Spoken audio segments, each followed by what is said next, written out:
কাকাসিকে best সেন্সে মনে করে, কিন্তু এমনটা নয়। চলো দেখি টপ 10 বেস্ট সেন্সে আর তার স্টুডেন্ট। নাম্বার 10 হিরুজেন, যার স্টুডেন্ট লেজেন্ডারি সানিন হয়। নাম্বার 9 ওরিচিমারু, যে কাবুটো আর সাসকেকে ট্রেন করেছিল। নাম্বার 8 সাসকে, যে বরুটোকে ট্রেন করেছে। নাম্বার 7 ফুকাসাকু, যে জিরাকে ট্রেন করেছিল। সে একজন গ্রেটেস্ট সিনোবি হয়। নাম্বার 6 কাকাসি, যে নারুটো, সাসকে আর সাকুরাকে টিম ওয়ার্ক শিখিয়েছিল। নাম্বার 5 মিনাটো, যে কাকাসি, ওবিটো আর রেন এই তিনজনকে ট্রেন করেছিল।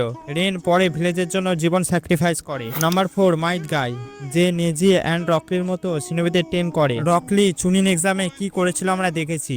আর নেজি ফরগেট নিনজা ওয়ারে নারুটো আর হিনাটার জন্য জীবন স্যাক্রিফাইস করে। নাম্বার 3 ইরুকা সেন্সে, যে নারুটোর কাছে শুধু একটা সেন্সে নয়, ফাদারের মতে ছিল এবং নারুটোর বিয়েতে তার বাবার জায়গা নেয়। নাম্বার 2 মাদ্রা, যে ওবিটোকে ট্রেন করেছিল আর ওবিটো একাই ফরগেট নিনজা ওয়ার স্টার্ট করে দেয়। আর ফাইনালি নাম্বার 1 জিরাইয়া, যে তিনটে বাচ্চাকে গ্রেটেস্ট সিনোবি বানায় আর দুজন বাব্বাটা